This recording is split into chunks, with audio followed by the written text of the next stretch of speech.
Si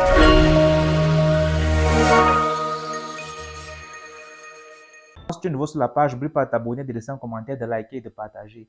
Si toi tu ne sais que tu veux partager, fais-moi signe en commentaire ou monte au prochain live nous raconter l'histoire. Donc, écoute attentivement s'il vous plaît.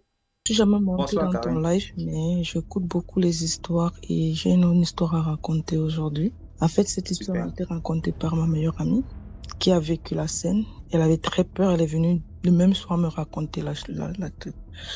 Donc, elle avait fait une formation en hôtellerie, donc elle travaillait dans le restaurant. Un jour, elle reçoit une jeune fille, donc c'est elle qui était du service, donc c'est elle qui devait servir en salle. Elle ne devait pas être en cuisine. Et en cuisine, il y avait une autre femme, un peu plus âgée. La femme, elle avait plus de 45 ans par là. Elle sert donc la jeune dame. De là, la jeune dame, en voulant partir, lui dit, ben voilà, pourboire prend. Elle a donné 20 000 de pourboire. Et la femme, la dame qui était derrière, donc celle qui travaillait en cuisine, elle avait vu la jeune fille. La fille tellement contente, ma meilleure amie tellement contente, elle va voir la dame derrière, elle lui dit que voilà, c'est la dame, la femme qui est entrée dans le restaurant qui m'a donné ses 20 000 francs.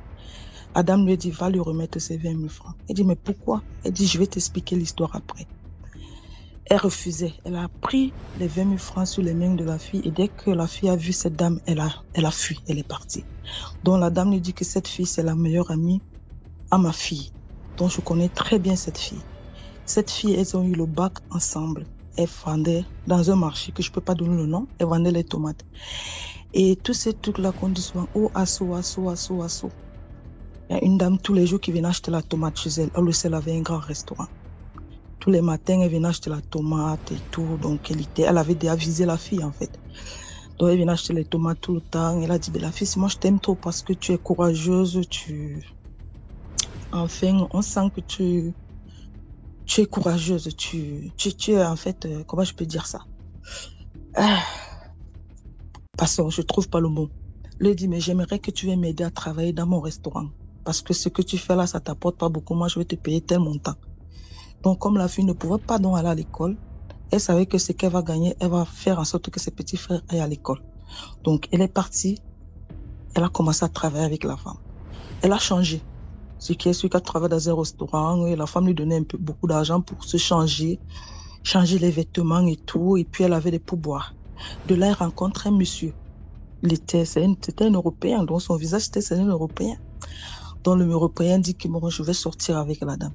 Elle lui a dit, non, moi, je ne peux pas accepter. Va voir ma mère du restaurant. Si elle est d'accord, je vais sortir avec toi. Voilà comment elle est partie voir, le monsieur est parti voir la dame.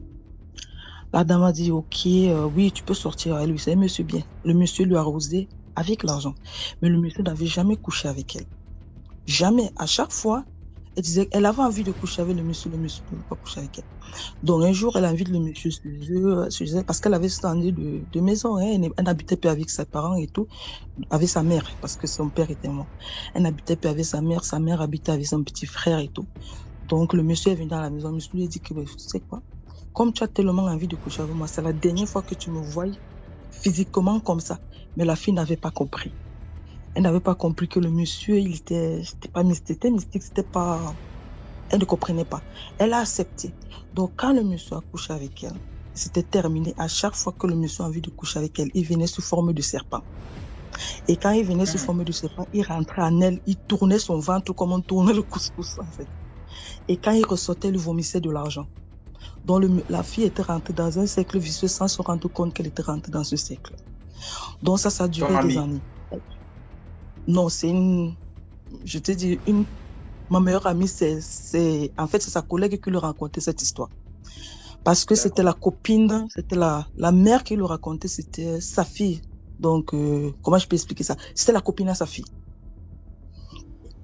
Donc, voilà comment elle s'est retrouvée dans ce cercle vicieux. Elle ne pouvait plus sortir parce qu'elle était déjà dedans. Donc, de là, elle a commencé à construire, elle a construit une très, très belle maison que je ne peux pas dire parce qu'on veut montrer sa maison à Douala. Donc, elle a construit une très, très belle maison. Elle roulait dans des voitures chics. À chaque fois, en fait, son rôle était de coucher avec les hommes, des jeunes hommes. En fait, si elle couche avec toi, tu ne veux plus jamais faire d'enfant. Elle recueillait ton sperme et puis elle donnait, voilà. Le monsieur, quand il venait, il rentrait, il récupérait tout le sperme et tout. Donc, c'était ça son rôle. Donc, quand elle est rentrée là-dedans, et puis un jour comme ça, elle a croisé sa meilleure amie, donc celle qui avait continué ses études, elle était partie à Yaoundé continuer ses études, elle a eu les diplômes, elle est rentrée. Elle a vu donc sa meilleure amie, elle dit à sa meilleure amie que bon voilà, j'ai construit chez moi, est-ce que tu peux venir et tout. La meilleure amie a dit, ben voilà, c'est ma meilleure amie, je vais venir, ça fait longtemps, on s'est pas vu. Moi, j'ai continué les études, elle est restée sur Douala, donc je vais chez elle. Elle arrive chez elle, il n'y a pas sa mère, il n'y a pas son petit frère. Donc, entre-temps, son petit frère et sa mère l'avaient laissé tomber parce que, en fait, tu voyais l'argent qu'elle avait, ils ne comprenaient pas pourquoi, et la fille ne les expliquait pas ce qu'elle avait. C'était une fille qui brillait. En fait, elle brillait énormément. Donc, quand elle passait en route, c'était tous les hommes qui voulaient sortir avec elle. Donc, elle avait de l'argent, elle avait tout. Mais au fond d'elle, elle vivait un enfer. Donc, de là, un jour, donc, sa meilleure amie passe la nuit à la maison. Elle avait une chambre où elle avait interdit sa meilleure amie de rentrer. Donc, vous savez, les filles, puis dans la curiosité, un jour, elle est rentrée dans la chambre, elle n'a pas fermé la porte. Sa meilleure amie a vu comment, en fait, le serpent était en train de sortir en elle. Elle s'est évanouie. Donc, quand elle s'est évanouie, et sa meilleure amie l'avait ressenti, et le serpent aussi l'avait ressenti. On l'a pas fait du mal, hein. Elle a porté, elle a mis sa meilleure amie dans l'autre chambre. Et quand elle s'est réveillée, elle avait très peur. Elle avait très peur, celle qui s'était évanouie, elle avait très peur. Elle a dit que maintenant, il faut que tu me dises la vérité. Voilà comment elle lui narrait toute l'histoire. Elle a dit, mais on peut encore te sauver. Elle dit que non, moi, je suis plus quelqu'un qu'on peut sauver. Ce que vous voyez là, c'est juste, comment on appelle ça? J'oublie le nom, hein. C'est juste une carapace, en fait. Donc, moi, à l'intérieur, je suis déjà pourrie. Une coquille. En fait, le serpent, là, il m'a déjà tout bousillé à l'intérieur du ventre, donc je ne peux plus rien faire. Ce qu'on peut lui a dit, mais non, il faut aller chercher un prêtre exorciste qui va essayer de faire quelque chose. Elle a dit que non, elle est condamnée. Donc, elle était condamnée comme ça, elle couchait avec des hommes, elle faisait tout. Donc, quand la meilleure amie est sortie, elle n'est plus jamais rentrée dans cette maison. Elle n'a plus jamais appelé sa meilleure amie. Elle a narré toute l'histoire à sa mère. Donc, c'était sa mère qui tentait de raconter l'histoire à ma meilleure amie. Donc, elle est venue donc me dire. Donc, je dis tout simplement aux filles que faites attention aux gens qui viennent auprès de vous. Il faut faire très attention. Parce que tu pars avec des bonnes intentions, mais on te fait rentrer dans un truc où tu peux plus t'en sortir. Faites très attention aux gens qui sont gentils avec vous, qui ne vous connaissent même pas. Ils sont tout le temps gentils avec vous. Ils ont vu quelque chose en vous où ils veulent prendre. Donc, faites très attention, les filles. L'histoire que je vais raconter ce soir, c'est l'histoire de ma cousine. Ma cousine a fait la rencontre d'un monsieur et ce monsieur-là n'avait pas, disons, les mêmes propres, comme on a l'habitude de dire. Il l'a demandé en mariage, mais il a interdit de dire à la famille. Donc, personne ne savait qu'il avait amené ma cousine à la mairie pour signer un acte de mariage. Personne ne savait dans la famille. On se disait juste que bon, c'était un concubinage comme ça et que peut-être après, on attend quand il viendra l'épouser de façon officielle. Donc, à partir d'un certain temps, on a commencé à observer, disons, c'est son frère passait souvent de temps en temps pour la voir. Et à un moment, il s'est rendu compte qu'elle était malade. Et ce qu'il observait sur sa soeur, c'était comme le palu en fait, et ses ongles avaient changé de couleur. Ses ongles étaient devenus noirs. Il lui demande, mais qu'est-ce qui ne va pas? Pourquoi tu es comme ça? Elle dit que non, c'est le palu qui dérange et tout, mais en fait, ce n'était pas le palu, c'était, disons, il l'avait vendu déjà. Il l'avait déjà vendu. Mais la famille ne savait pas. Après quelques mois, on apprend juste qu'elle est morte. On apprend qu'elle est morte. Et ce monsieur prend le corps de ma cousine, l'amène au village, dans son village. Et là-bas, ma famille apprend qu'elle est décédée et que le corps n'est plus à Douala parce qu'elle vivait à Douala, que le corps est maintenant au village. C'est comme ça qu'il débarque, tout le monde débarque pour demander le corps. La famille demande le corps, que tu ne l'as pas épousé. Comment tu prends son corps pour venir l'enterrer au village? C'est là qu'il sort l'acte de mariage pour dire que je l'ai épousé et j'ai le droit de l'enterrer. Parce qu'en fait, c'était ce qu'il voulait faire selon l'ordre qu'on lui avait donné dans la secte où il était. Et ils n'ont pas pu prendre le corps. Mais son grand frère, le grand frère de ma cousine, là, mon cousin, a dit ceci, que si c'est toi qui l'as tué, sache que tu vas suivre. Il a demandé à tout le monde de sortir de la salle où on avait mis le cercueil. Il a ouvert le cercueil. Et il était venu avec un de ses amis qui était, bon, comme on a l'habitude de dire, les gens qui ont 3 yeux. Je ne sais pas si vous comprenez l'expression avoir 3 yeux. Ça veut dire que il y a un œil qui voit ce que les autres ne peuvent pas voir. Il est venu avec lui et a appris déjà, parce qu'il soupçonnait ce monsieur depuis Douala, donc il est venu au deuil avec ce monsieur-là. Il a dit qu'ok. Il a sorti un parfum, le monsieur qui avait, disons, tes 3 yeux, a sorti un parfum dans sa poche. Et il a dit que chacun va mettre le parfum dans le cercueil. Disons, on a ouvert le cercueil et elle était couchée. Donc, chacun devait verser le parfum sur le corps et passer à l'autre. Et maintenant, la personne qui a tué, donc, il devait avoir un phénomène qui devait se produire. Voilà, donc, on a d'abord passé, mon cousin a d'abord pris, il a versé le parfum, il a refermé la bouteille. Rien ne s'est produit. On a passé aussi à une de mes tantes, elle a mis. On a passé aux membres de sa famille, ils ont mis, rien ne s'est passé. Dès qu'on est arrivé au niveau du monsieur, dès qu'il a pris le parfum, il a versé à l'intérieur, je vous assure, c'était comme l'explosion dans le cercueil. Il y a eu un bruit comme si on avait lancé, je ne sais pas, vous voyez un peu les pétards qu'on utilisait quand on était petit là. Ça fait pouf! Et puis la mousse a commencé à sortir. Le parfum a commencé à dégager la mousse dès que ça a été en contact avec son corps. Donc là, on a détecté effectivement que c'était lui qui avait tué. Donc mon cousin a dit que bon, ce qui est sûr, c'est que la personne qui a tué, si c'est toi, sache que dans moins d'1 an, tu vas suivre. Parce qu'il a nié. Il a dit que non, c'est pas moi, c'est juste que le parfum n'était pas, la bouteille n'était pas bien placée. C'est pour cela que ça a explosé de la sorte et tout. Parce que la bouteille de parfum s'est même cassée entre ses mains, en fait. La bouteille s'est cassée complètement entre ses mains. Et quand le monsieur est rentré à Douala, il a commencé à faire la fête. Dans la ville de Douala, on l'appelait l'homme en blanc. Et il avait toujours ses amis qui s'habillaient aussi en blanc comme lui. Ça me fait penser à une histoire qu'une jeune fille avait racontée ici, qu'elle avait fait la connaissance d'un monsieur qui est dans la Rose-Croix et qui disait que quand il s'habille déjà trop en blanc, c'est que sa mort est proche, quoi.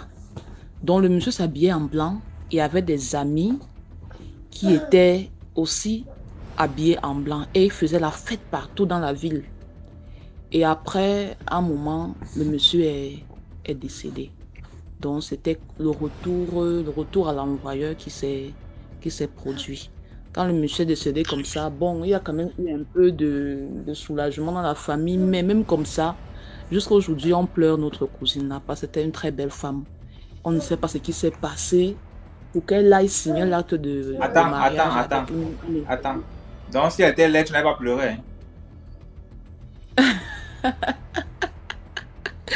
Non, c'est pas ça. C'est pas ça. Je sais pas ce que j'ai dit. C'est juste que vous voyez un peu dans les deuils là. Quand vous voyez la photo d'une personne, quand c'est une jeune femme, une jeune fille surtout, avec toute sa fraîcheur, toute sa beauté, vous voyez que vous ne sentez pas, vous ne pouvez pas pleurer comme on pleure une personne qui avait déjà vécu. Là, c'est mon histoire que je voulais partager avec vous.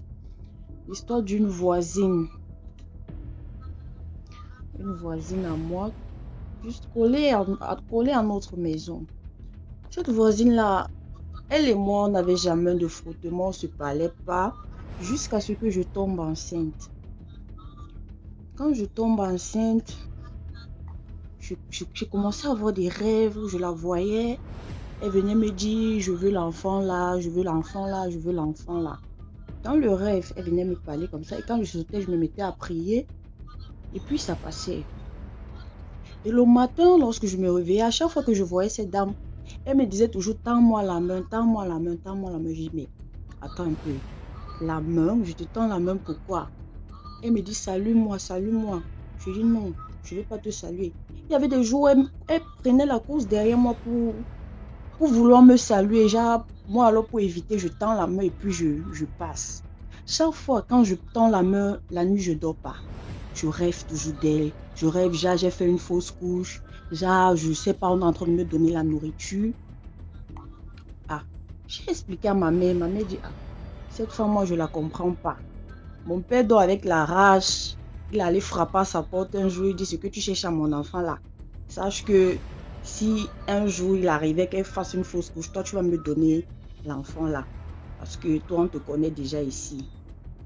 Elle ne me laissait pas. Elle me torturait. J'étais toujours malade, toujours sur perfusion, toujours sur perfusion. Quand je suis à 8 mois de grossesse, en fait, avant que je n'arrive à terme, s'il n'est pas minuit, mon corps ne doit pas demander l'eau. Je veux toujours aller me laver et je ne vais pas me laver aux toilettes. Je veux toujours, genre, il faut que je me lave dans la cour. Ah, on me dit, c'est quoi ça? C'est quel genre d'enfant qui veut toujours se laver sur la cour? J'ai dit, moi, je ne sais pas, moi, je veux juste, je sens chaud, je sens chaud. Et même en après-midi, si le matin, je vais me laver, il y avait toujours un lézard. Un lézard qui venait se placer en haut en fait, le mur qui nous séparait. Le lézard se place là. À chaque fois que je voulais me laver, le même lézard venait se placer là et il me regardait. À chaque fois. Comme ça, mais je ne laissais pas la prière jusqu'à ce que j'accouche. Avant que je n'accouche, j'ai fait 3 jours de contraction. 3 jours. Je n'ai pas laissé prise, je n'ai pas lâché prise. J'étais toujours là sur prière. On appelle de par-ci. Jusque là, on dit, on va faire la césarienne. Ma mère dit, non, mon enfant, pas la césarienne. Quand on dit déjà la césarienne, c'est pour finir avec elle. Je ne peux pas accepter ça. Pas la césarienne. 3 jours. Je prenais les perfusions, rien que les perfusions, jusqu'à ce qu'un médecin arrive le 3e jour. Il dit, mais comment est-ce que vous avez laissé l'enfant si souffrir comme ça? Vous avez dit que vous n'êtes pas en train... C'était à Bingo. J'ai accouché à Bingo. Il dit, il parle en anglais. Donc, vous n'êtes pas en train de prier sérieusement sur l'enfant. Si vous voulez qu'elle meure. Et comme ça, ma poche d'eau n'était pas percée. C'est oui, il m'arrête la main, il me tient la main, il dit, t'inquiète, ça va aller. On se met donc à prier, il me perce la poche d'eau. Après 30 minutes comme ça, j'accouche. Dès que j'accouche, je sors de la salle d'accouchement. Elle appelle ma mère. Ma mère décroche et dit, ça s'est bien passé. Ma mère dit, attends, l'enfant vient d'accoucher. Je ne sais même pas, les nouvelles ne sont même pas encore arrivées au quartier. Toi, tu m'appelles déjà. Elle dit, parce que je sais qu'elle a déjà accouché. On m'a dit qu'elle a accouché. Elle dit, mais qui t'a dit? Je ne suis ici qu'avec ma soeur qui n'a pas ton numéro, qui ne te connaît pas. Ah, quand elle dit, passe le téléphone à ta fille. Ma mère dit, il y a la voisine qui veut te parler. Elle me dit, tu as bien accouché? Je dis oui, par la grâce de Dieu. C'est comme ça, je fais mes 3 jours, je ressors. Depuis ce jour jusqu'à présent, elle et moi, si je suis en train de venir, elle me voit à distance, elle va changer de... Et je voulais aussi raconter l'histoire d'une amie qui est décédée. Bon, en fait, les filles qui ont les longs yeux là.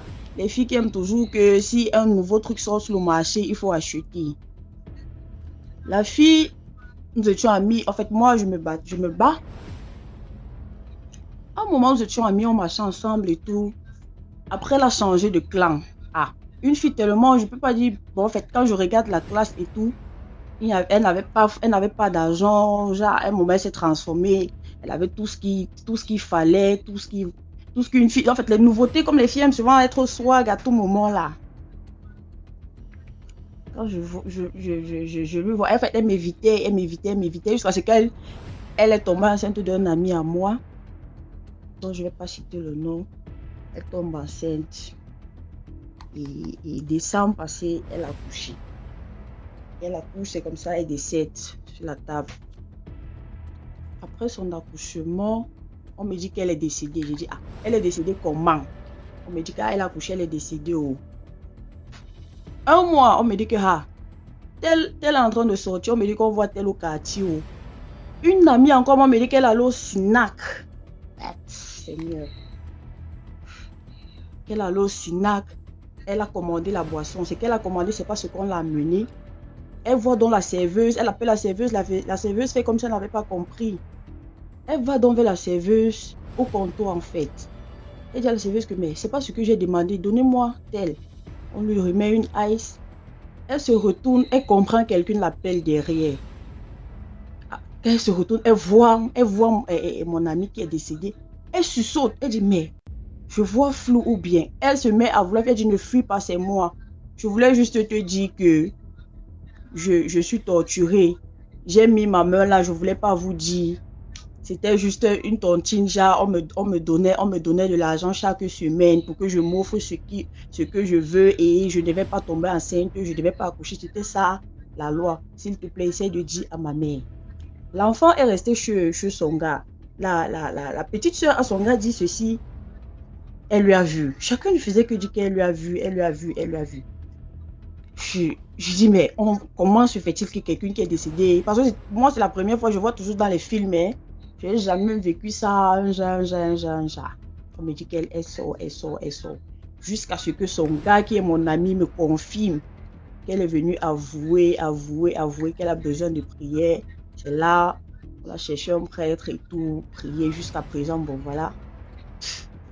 On me dit qu'elle ne sort plus. Du coup, c'est un peu ça mon histoire. Voilà. Bon, ok, c'est l'histoire d'une amie qui était très jeune, elle avait 21 ans. Et elle était en relation avec un monsieur. Oui. Et le monsieur était bien plus âgé qu'elle. Le monsieur il avait une différence de 10 ans entre la fille et le monsieur. Donc, au début de la relation, le monsieur était déjà très timide. Et la fille disait qu'elle n'a jamais rencontré un monsieur comme ça, qui ne courait pas derrière les femmes, qui ne textait pas chaque fois, qui n'appelait pas chaque fois. Il était déjà très réservé et très peu bavard.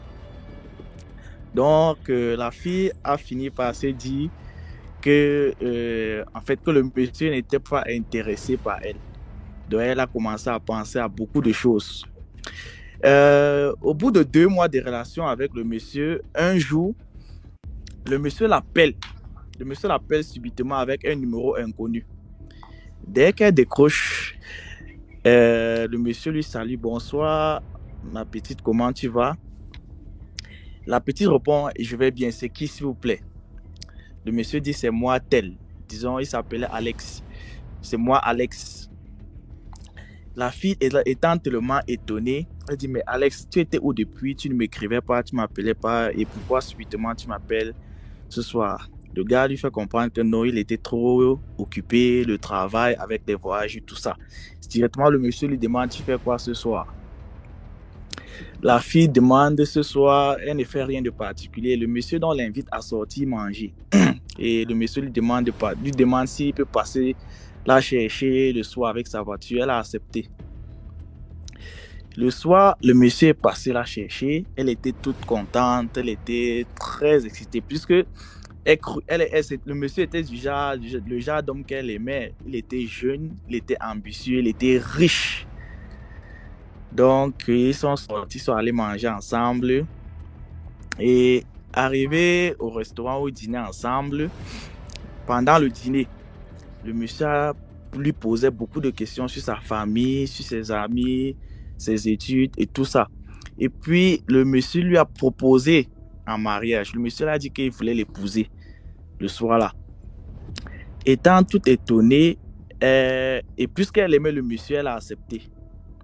Maintenant, après avoir accepté, le monsieur lui a donc proposé un voyage d'affaires ensemble. Et elle ne pouvait pas voyager sans toutefois dire à ses parents. Donc, le lendemain, le monsieur est parti voir ses parents, demander la permission et les parents ont accepté. C'est comme ça donc qu'ils ont voyagé, ils sont allés à l'étranger, ils sont allés en Inde. Maintenant, arrivé à l'Inde, le monsieur a pris une suite. Et puis, il a laissé la fille là-bas, il est parti. La fille est restée 2 jours, elle dormait seule dans la suite. Le voyage était supposé faire 7 jours. 2 jours après, le monsieur revient. Et quand il revient, il retrouve la fille. Il dit que bon, il s'excuse. Il est revenu avec beaucoup de cadeaux pour la fille.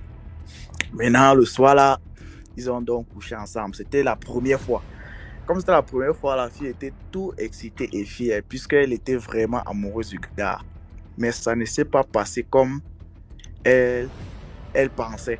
Parce que dès que le monsieur est rentré, directement, elle a sauté sur elle comme s'il voulait seulement la violer.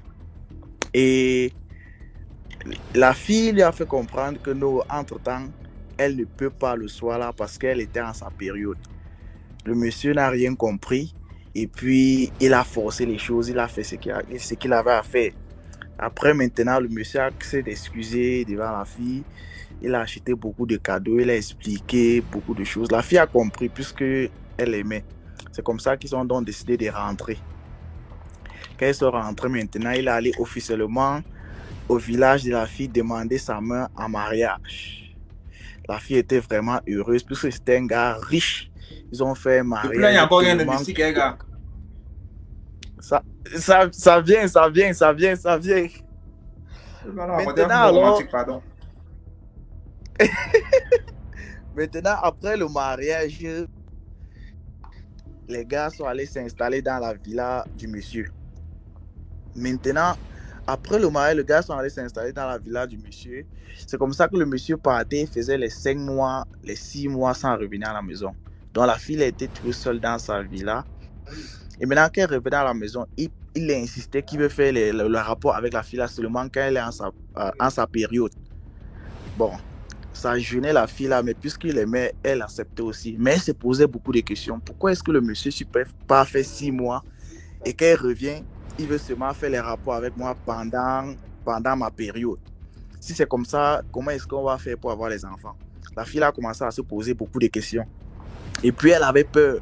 Elle avait peur de contacter ses parents et contacter également les parents du monsieur. Elle avait peur du jugement. Donc elle a supporté.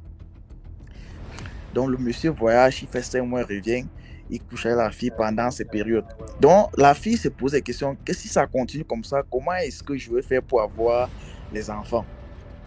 Elle a commencé donc à suivre les chaînes de prière en ligne. C'est alors comme ça qu'elle a pris un numéro en ligne, elle a essayé d'appeler. Elle a appelé le numéro là, ça ne passait pas. Elle a appelé le numéro là, ça ne passait pas. C'est alors comme ça qu'elle décide donc d'aller à l'église. Le jour qu'elle part donc à l'église, elle arrive, elle rencontre le pasteur, elle explique son problème au pasteur, son téléphone sonne. Quand son téléphone sonne, c'était son mari. Son mari lui demande que tu es où. Elle dit à son mari qu'elle est à l'église. Son mari se fâche au téléphone, son mari lui demande de rentrer. Donc entre-temps, son mari avait mis les gens autour de la maison pour lui contrôler et savoir toutes ses positions. Donc ce sont les gens là qui ont appelé son mari pour lui dire que comme tu vois là, entre-temps, ta femme est partie à l'église. Donc elle rentre, le mari était tellement furieux. Que tu allais à l'église faire quoi? Tu ne sais pas quand tu pars à l'église comme ça, tu mélangeais les gens là, ça dérange mes affaires. C'est comme ça qu'il a commencé à battre sur la fille là. Taper la fille là, battre sur la fille là. Maintenant, entre-temps, à chaque fois que le monsieur faisait 6 mois, il revenait coucher avec la fille là pendant cette période. Ses affaires avançaient très grave. Ses affaires, il avait les nouveaux contrats, les choses marchaient. Donc, c'est comme ça quand il a battu la fille, il est reparti. La fille est restée par derrière, elle ne savait pas quoi faire. Entre-temps, les affaires du monsieur là ne faisaient qu'avancer. Il ne faisait qu'acheter les nouvelles maisons, tout. Maintenant, elle aussi, elle ne voulait pas exposer ses problèmes parce qu'au quartier où elle sortait, c'était une fille pauvre. On savait qu'elle venait d'épouser un homme riche. Donc, le temps de rentrer raconter à ses parents ce qui se passe, tu vois, elle avait un peu honte. C'est alors comme ça que bon, elle restait patiente. 7 mois après, le monsieur revient encore. Il se met à genoux. Il supplie, demande pardon. Il achète les cadeaux comme d'habitude. La maison de la fille était pleine de cadeaux. Il supplie, la fille accepte. Maintenant, le monsieur voyage encore. C'est alors, un jour, le numéro qu'elle avait pris en ligne, elle appelle. Ça sonne. Le monsieur la décroche, c'était le pasteur directement. Le pasteur lui demande de passer la voix. Elle passe par le pasteur, elle explique le problème au pasteur. C'est comme ça que le pasteur lui fait comprendre que ton mari que tu as épousé là, il n'est pas simple. Qu'entre-temps, chaque fois qu'il couche avec toi, il utilise ta chance pour fleurir dans ses affaires. Et que si tu ne fais pas attention, il va te tuer. C'est ce que le pasteur a fait comprendre à la fille là. C'est comme ça que quand la fille là rentre à la maison, elle finit de faire sa prière. Il y a une voix qui lui demande d'aller à la terrasse. Il y a une voix qui est venue comme ça là, lui demander d'aller à la terrasse. Quand elle quitte maintenant, elle part à la terrasse. Elle se rend compte que la maison derrière elle commence à tomber. Les parpaings, donc la maison s'est écoulée juste comme ça là, derrière elle. Quand la maison s'est écoulée maintenant, la maison s'est écoulée derrière elle. Maintenant, entre-temps, son mari a su que la maison s'est écoulée. On l'a appelé pour l'informer. Mais il n'a même pas voulu savoir si sa femme était en vie, comment est-ce qu'elle allait. Il est resté tranquille. Entre-temps, la fille a donc décidé de rentrer chez ses parents, raconter ce qui se passait. Elle est rentrée, elle a raconté tout ce qu'elle vivait. On est parti voir les prêtres exorcistes, on a prié sur elle, on a prié sur elle, on a prié sur elle. Quand on a prié sur elle maintenant, en priant sur elle, elle a accouché. Pourtant, elle n'était pas enceinte. Donc, en priant sur elle, elle a accouché, on appelle l'animal quoi. Elle a accouché un animal bizarre. C'est quand elle accouche un animal bizarre, là, le pasteur lui dit que chaque fois quand le monsieur a couché avec toi pendant ta période, voilà ce qu'il mettait dans toi. Maintenant, c'est ça qui souciait la chance dans toi pour faire fleurir ses affaires. Donc, quand le truc là est sorti dans la fille là, 2 semaines après, le monsieur qui était son mari là est décédé. Quand elle est décédée maintenant, la fille là a donc décidé de refaire sa vie, épouser un autre mec. Et c'est comme ça que les choses sont passées. Donc, ouais, c'est ça mon histoire en fait. C'est l'histoire de ma tante, je vais expliquer quoi. Ça s'est passé en Côte d'Ivoire. Ma tante était mariée à un Nigérien, elle était deuxième femme. Il y a un coin à Abidjan, on appelle Adjamé. C'était une vendeuse de médicaments. Elle vendait les médicaments, des comprimés. Il y a un coin à Adjamé, je ne sais pas s'il y a des Ivoiriens qui sont là, qui connaissent Rossi, Adjamé Rossi. Elle avait rencontré le gars là-bas. Le gars, c'était un commerçant. Sa première femme, c'était une Nigérienne. Ma tante, elle était ivoirienne 100%. Mélangée du Mali. Donc, quand elle a rencontré le monsieur, mes parents n'étaient pas d'accord parce que le monsieur, au dehors, il s'est fait comme quelqu'un qui prie, il va à la mosquée. Mais en fait, il ne prie pas. Moi, je suis carrément musulmane, mais le monsieur, il fait croire aux gens qu'il prie, mais en fait, il ne prie pas. Il ne prie pas carrément. Donc, quand il a marié, il dit, va marier ma tante. Mes parents ont dit non, qu'eux ne veulent pas, que parce que les gens parlent trop du monsieur. Demain qu'on parle du monsieur, que les gens n'aiment pas.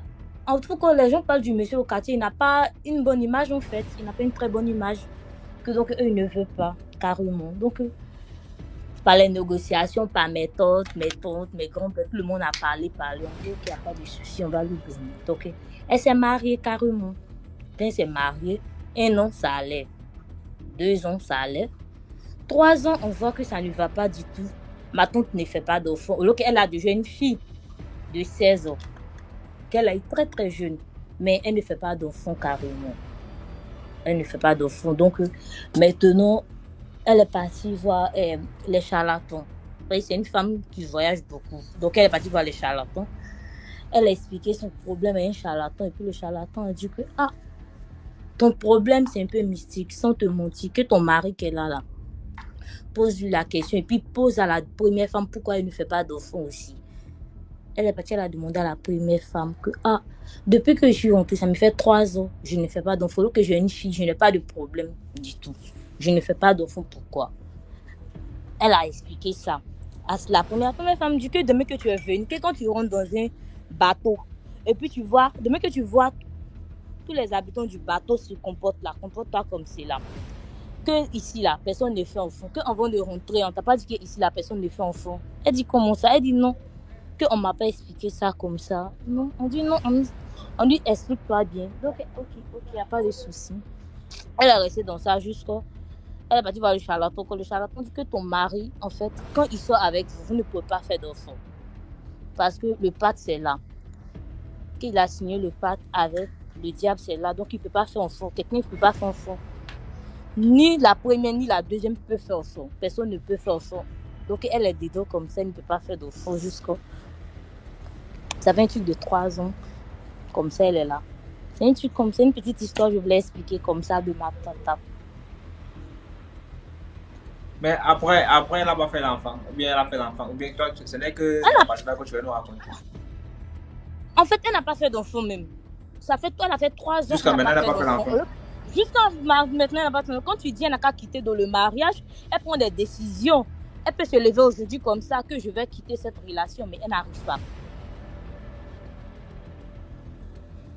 Elle n'arrive pas en fait. C'est ça maintenant, elle est partie voir le monsieur. Le monsieur dit qu'elle a signé le pacte. On retourne dans le foyer là. Elle a signé un pacte en fait. L'histoire que je vais en fait raconter, c'est une histoire que j'ai eu à promettre la dernière fois. C'est l'histoire de mon ancienne colocataire qui a fait 5 enfants avec l'esprit de son mari. Donc, quand je venais d'arriver ici en 2015, Faut pas rire en racontant l'histoire. Hein. Non, je ne vais pas raconter. Quand je venais d'arriver ici en 2015, je vivais à New York. Et c'était en fait dur. Donc, vu que j'étais nouvelle et tout, ma tante avec qui j'habitais m'avait en fait mise à la porte parce que je ne voulais pas marcher comme elle voulait. Donc, du coup, le froid m'a tapé. Vraiment, je sais ce que c'est qu'être sans abri. Le Faut pas rire quand tu racontes l'histoire, s'il te plaît. La deuxième semaine, j'ai rencontré une amie, donc parce que je faisais les nattes avant. Donc, quand je faisais les nattes, j'ai rencontré une fille nigérienne. Elle me dit, voilà, on s'est entendu. Elle me dit, habitons ensemble. J'ai dit que, ok, on va être roommate, colocataire. Donc, on va commencer à partager le loyer en 2. Donc, la maison nous appartient. Mais maintenant, la fille elle avait le contrat de bail. Donc, c'était sa maison. Donc, du coup, moi, je suis juste venue intégrer. J'ai connu la fille. Elle était bien, pas d'enfant. 2 jeunes filles. On allait faire nos fichiers ensemble. On montait, on descendait et tout. Et puis, un jour comme ça, elle commence à avoir des nausées. Et qui est? Elle dit non, elle est enceinte. Je dis, partenaire en crime. Toi et moi, on part dans les mêmes coins, mais toi, tu es enceinte comment? Elle me dit non, elle est enceinte, elle va me présenter le gars. Hey, je suis moi restée tranquille. Je n'ai jamais rencontré le gars, ma colocataire, je n'ai jamais rencontré le gars. Elle a refusé qu'on fasse baby shower, genre tout. Elle a refusé qu'on fasse le voir bébé, tout. Elle a juste accouché. J'ai dit, oh. 2 ans, on a vécu ensemble 2 ans. DMG, 2 ans après, la fille tombe enceinte encore un autre bébé. Je dis que, le tout, si tu vas me montrer le mari. Elle me dit que, est-ce que tu es sûre que... Parce qu'elle me dit, il fallait qu'elle me fasse confiance. Maintenant, après que la confiance est installée, elle me dit que, ok, je vois que tu es une fille, que tu aimes le mystique, tu as les yeux ouverts, tu n'auras pas peur. I have to share something with you. Je dis que, ok. DMG, la fille, la nuit, elle met les bougies au salon. Elle met les bougies au salon comme ça, différents. Les couleurs. Elle me dit, go inside, go in the middle, va dedans.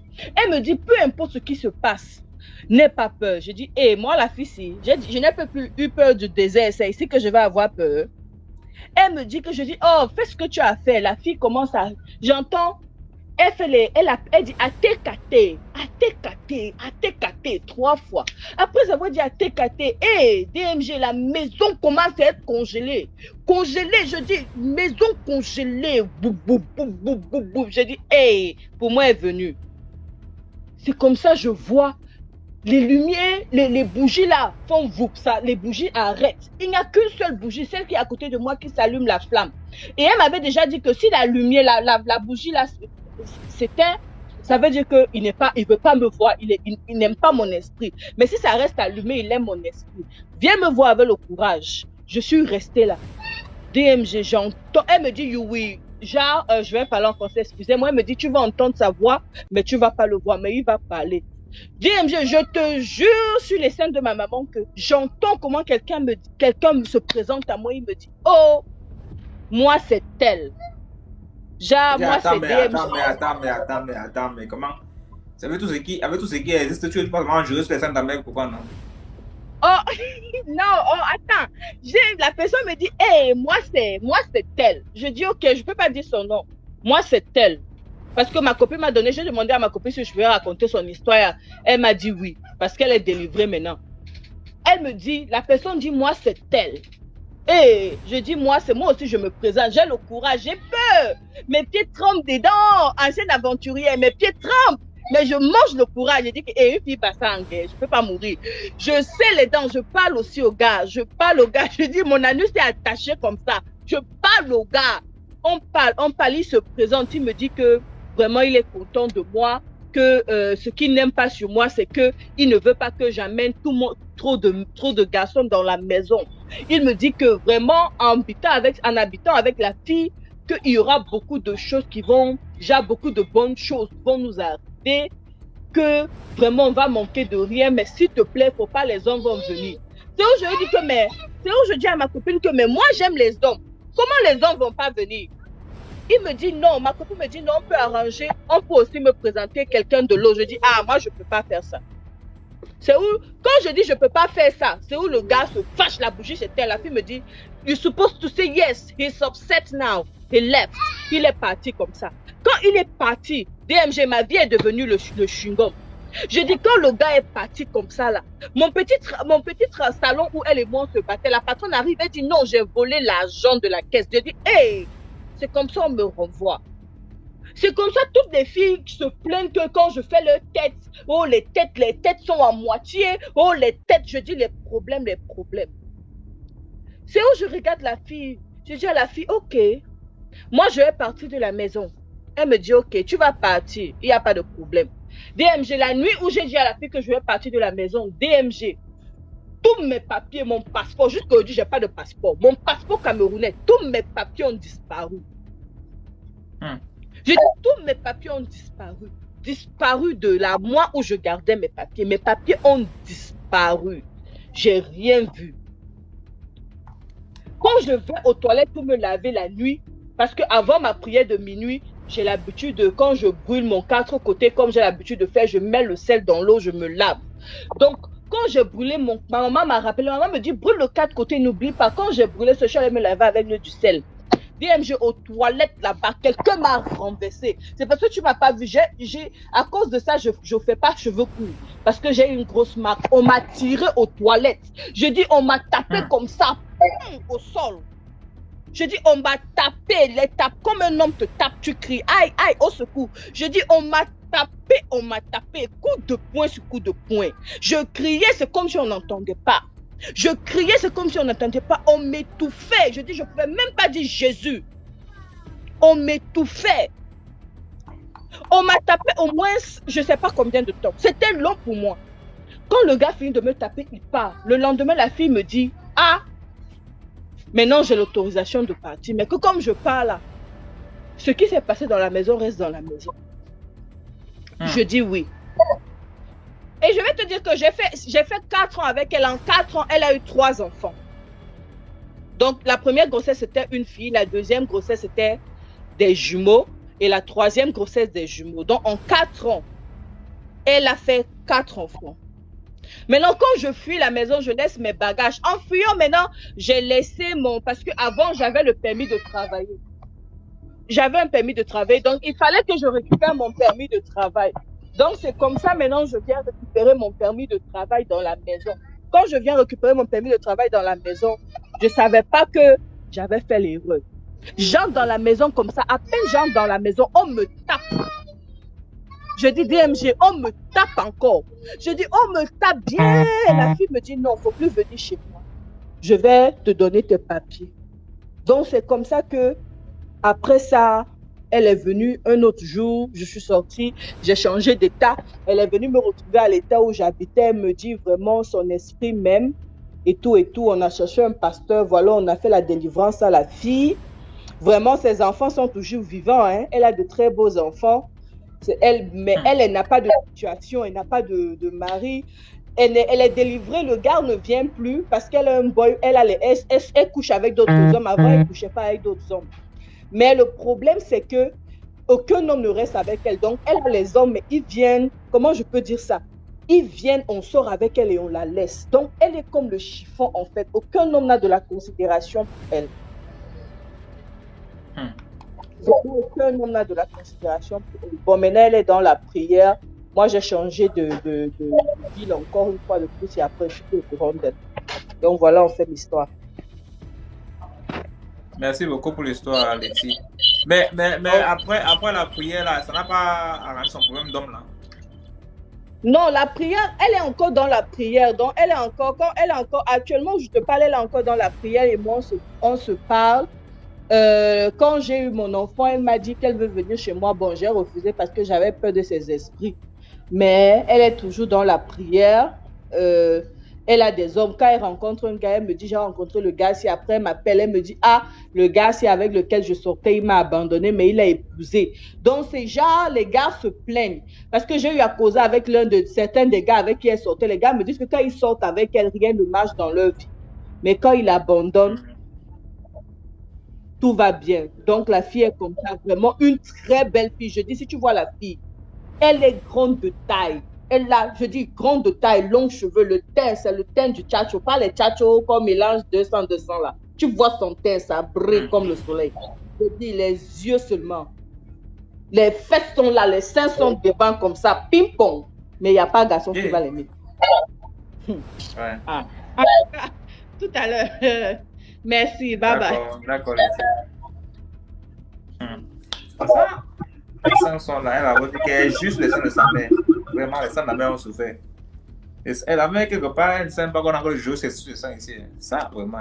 C'est l'histoire de mon oncle décédé. Donc, ils sont 3 dans l'histoire, mais le petit frère de ma maman et ses amis, ils sont tous décédés, tous les 3. Mais lui, en fait, on l'a réveillé. En fait, on l'a fait revenir son esprit pour nous dire ce qu'il avait tué.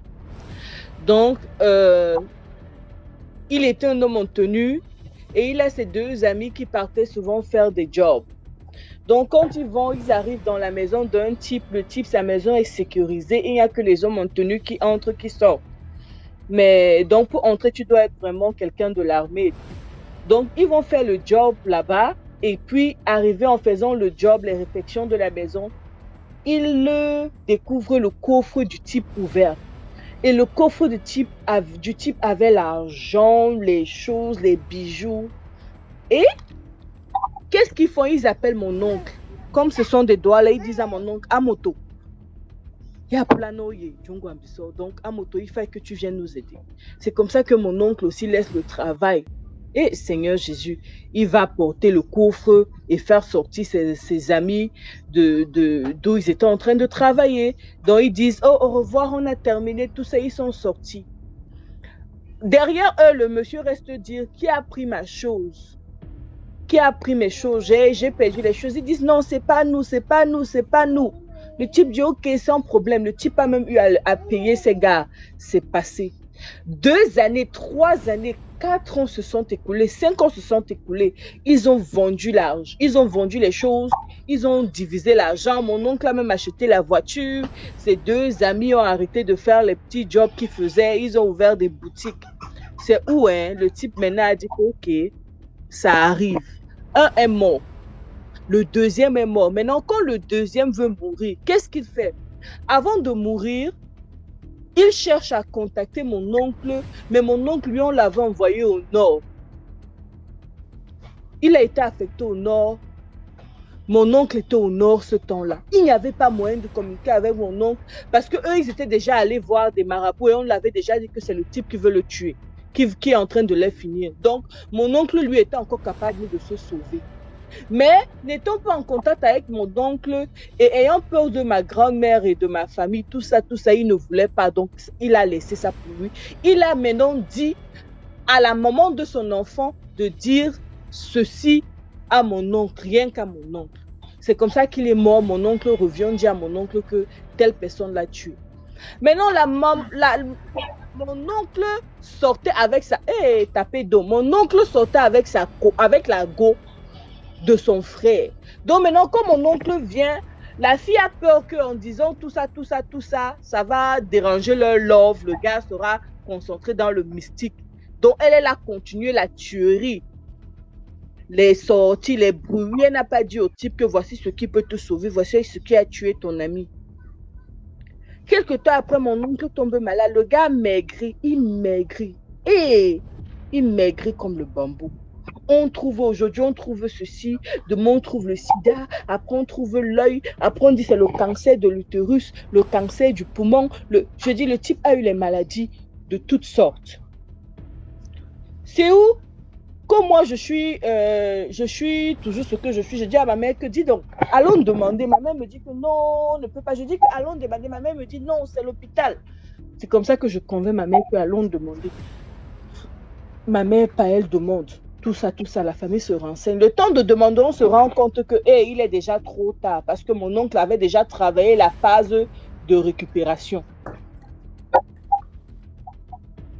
Donc, c'est comme ça, mon oncle meurt. Le type est mort. Il est mort, voilà, il est mort. On a fait le deuil, j'étais déjà ici. Un jour, ma maman m'appelle, maman me dit que chaque soir, il y a le vent qui tape à la maison et tout ça, elle ne comprend pas. C'est où la famille se concerte. Ils sont allés à Bertois là-bas. Arrivés à Bertois, on les a amenés voir un papa. Le papa là, les a amenés dans un village. Arrivé à un village, le papa là, les a laissés dans la forêt, il est parti. Les nains sont sortis de l'arbre. Les nains là, les gens de petite taille sont sortis des arbres. Il y a un arbre là. C'est où je suis que les gens habitent dans les arbres. Ils sont sortis des arbres. Ils ont appelé ma maman, la soeur de ma maman, une autre personne. Ils sont rentrés. Ils ont fermé leurs yeux mystiquement. Je ne sais pas comment ils ont fait. Ils sont rentrés. Quand ils rentrent où ils amènent ma mère, ils les amènent en fait où ma mère voit mon oncle. Mon oncle voit ma mère. Mon oncle voit ma tante et mon autre oncle qui est parti. Mais ils se voient, mais ils ne peuvent pas se toucher. C'est où le type dit, mon oncle de ma mère demande qu'est-ce qui t'a tué? Donc on appelle son nom, on dit qu'est-ce qui t'a tué? C'est où mon oncle dit que ouais, voici ce qui m'a tué. Mais ici là, on me tape beaucoup. On me tape. Mais vous savez que j'étais fort, je bagarre avec eux tout le temps. Je les tape. Maintenant, il dit à ma mère, ah, il arrive. Le voilà qui arrive, vous allez le voir. Maintenant, on le connaît bien. C'est quelqu'un qui est bien connu comme ça. Là, il passe à la télé, vous le connaissez, on le connaît, tout le monde le connaît. Il arrive, vous allez voir son visage. Hey, c'est où ma mère dit que le type dit que il dit que on est en train de venir me chercher, mais ma mère dit qu'elle ne voit personne, mais lui parle seulement. Ils vous ont déjà vu, ils savent que vous êtes là, ils savent que vous êtes là. C'est où maintenant le type dit à mon oncle que mais qu'est-ce qui t'a tué? On veut savoir. Il dit que ce qui l'a tué, c'est que dans les choses qu'il a, il y avait le colis du type de la secte dedans. Donc, il avait son colis, son pendentif, que ça protégeait pas protection, whatever, I don't know. Mais c'était quelque chose dont il ne devait se séparer. Et ils ont vendu ça. C'était une pièce vraiment quelque chose. Qui valait vraiment quelque chose. Ils ont vendu ça. Et après, c'est donc parce qu'ils ont vendu ça, le type a dit qu'ils devaient ramener, ils n'ont pas pu ramener parce qu'ils n'ont pas pu retrouver. C'est la raison pour laquelle ils sont morts. C'est comme ça que le type dit à ma mère qu'il n'a pas encore traversé parce qu'il est encore au premier niveau. Le niveau où il est là, ils sont maintenant en train de travailler pour le type. Mais mon oncle a un niveau où on peut encore le ramener. Mais pour qu'on le ramène, ce sera une vie pour une vie. Ma mère dit que comment ça? Le type dit que oui. Il va falloir donner une vie pour l'échanger. Donc, comme mon oncle a un enfant, il va falloir qu'on donne son enfant pour le ramener à la vie. Comme ça, son enfant meurt. Comme c'est un homme, il peut faire d'autres enfants. C'est où ma mère dit que, aïe, tobo, je ne donne pas. Rien comme ça ne peut arriver. Il est mort, on l'a enterré. C'est comme ça que ma mère donc, et mes tantes ont causé avec mon oncle. Mon oncle leur a demandé de garder son enfant. Ils ont causé. Le type a coupé les ponts. Ils sont sortis. Maintenant, ma mère dit que quand ils sont sortis, ils ne sont pas sortis de la forêt. Hein. Ils sont allés à Bertois. Mais quand ils sont sortis à la gare de Yaoundé. Moi, je ne connais pas bien Yaoundé. Je suis une fille de Douala. Elle me dit qu'ils sont sortis à Yaoundé où on prend les taxis de bus, les voitures de bus à voyage pour le Cameroun. C'est comme ça où ils sont sortis. Elle dit qu'ils sont sortis dans un coin comme ça. La maman dit que oui, Nanya qui est. Elle s'est étonnée, elle a vu comment elle voit les bus de Buka Voyage. Elle dit que qui est. C'est comme ça qu'elles sont parties, elles sont rentrées. Ma mère a fait une semaine, ma mère dit qu'elle avait peur même d'aller chier. Elle avait peur de voir mon oncle là-bas. Elle avait peur d'aller aux toilettes. C'est comme ça que quand ça finit maintenant, mon oncle, après, il est revenu, il a apparu à son fils. On dit que je ne sais pas ce qu'il a dit à son fils.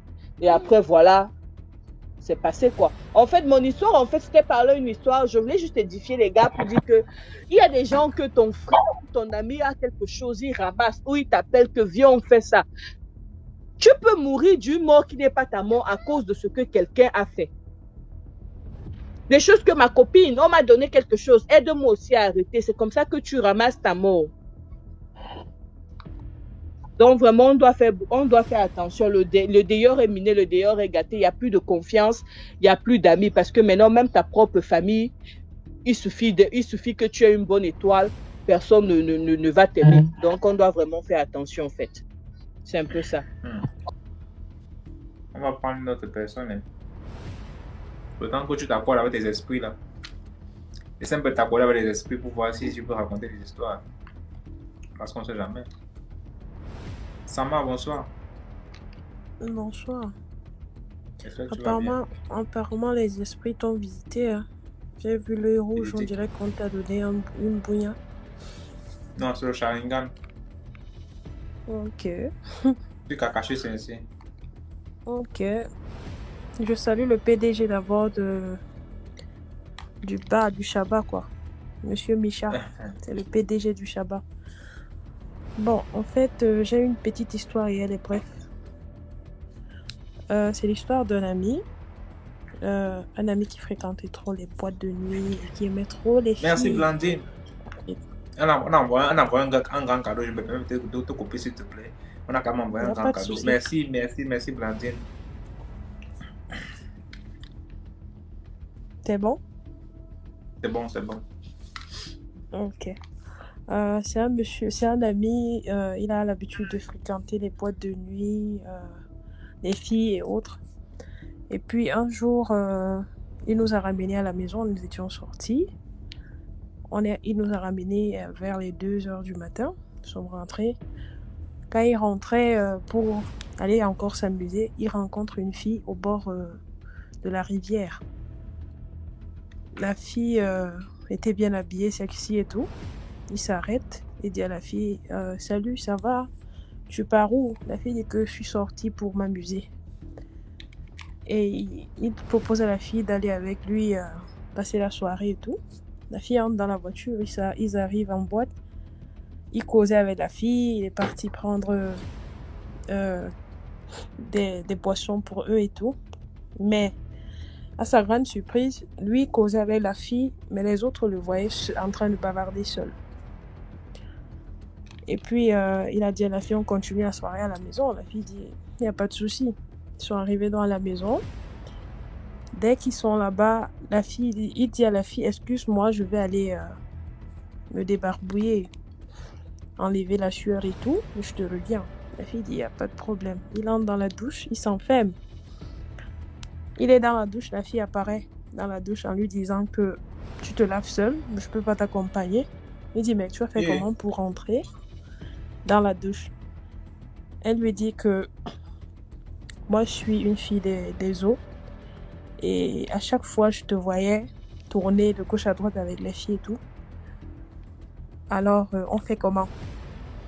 Et moi, il est presque 5h du matin, je dois rentrer chez moi. Et le monsieur était figé. Il sort et à ce temps, il faisait bien froid au nord. Et c'est comme ça qu'il sort de là. Il s'assoit dans la chambre, il enferme encore la dame dans la douche. La dame, le temps qu'il sorte de la douche et est arrivé dans la chambre, la fille était sur le lit. Et c'est là où la fille lui dit, c'est moi que tu cherches ou bien c'est quoi? Je ne vais rien te faire, mais c'est juste pour te dire que l'histoire des filles là, c'est compliqué. Fais très attention. Alors, cherche-toi une femme avec qui tu vas te marier, mais si tu continues sur cette phase-là, tu vas finir dans nos mains et c'est mal fini. Et ça sera mal fini pour toi. Comme je vous dis aujourd'hui, il est devenu un grand marabout. Hein? Il s'est marié, il a ses enfants. Oui, il est devenu un grand marabout et il a ses enfants. Donc, c'est juste pour vous dire que dans la vie d'aujourd'hui, faites très attention, surtout dans la nuit, une nuit tardive. Certaines personnes sortent ne savent pas avec qui ils sont accompagnés. Voilà. Merci beaucoup. L'histoire de la sœur de ma grand-mère, en ce temps, elle ne faisait pas d'enfants. Voilà, elle ne faisait pas d'enfants dans le village. Elle a commencé à prendre de l'âge et c'était la moquerie dans le village. Et c'est comme ça, un jour, son ami vient la voir pour lui dire, ah, moi je connais un coin dans le village voisin où on peut aller et il y a un génie là-bas qui peut te faire avoir des enfants si tu le souhaites.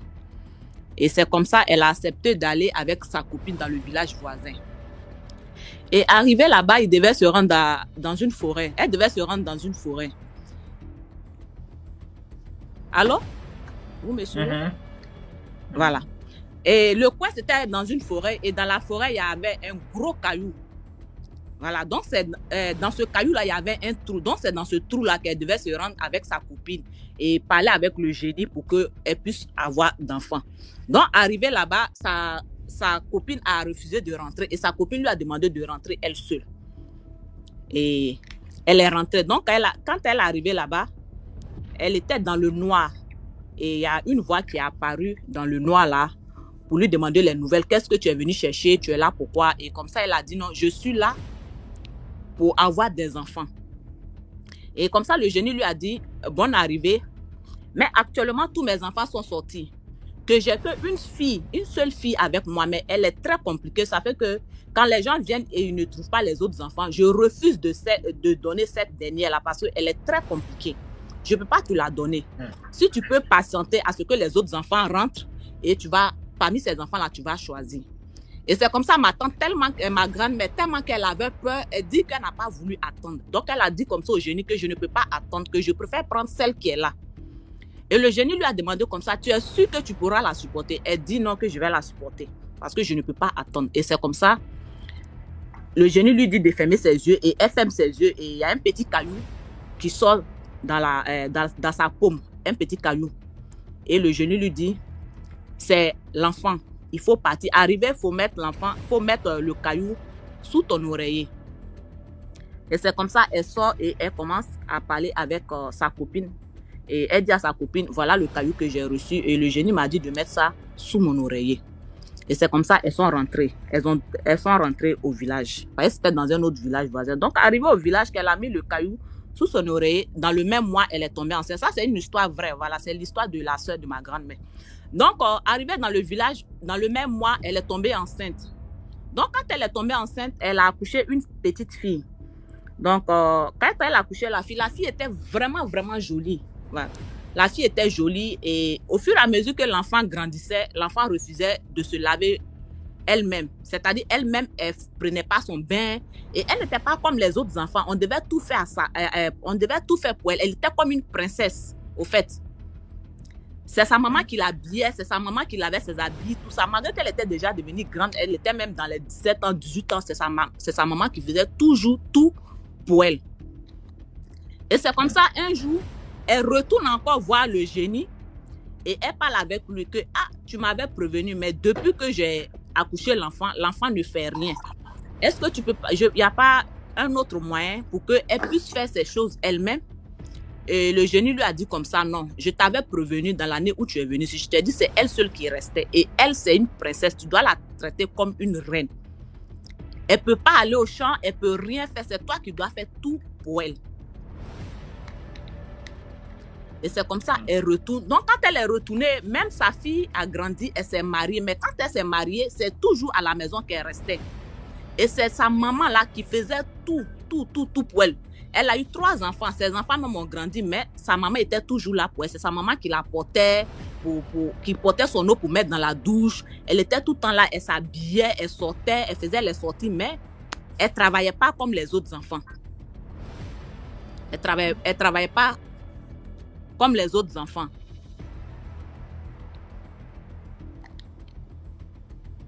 Yeah. Tu es parti où? Where you don't go? Pendant Non, renvoie ta demande. C'est une femme Ok. qui était dans la ville d'Abomban et elle était très jolie et une jeune fille très jolie et elle avait bien fini ses études. Elle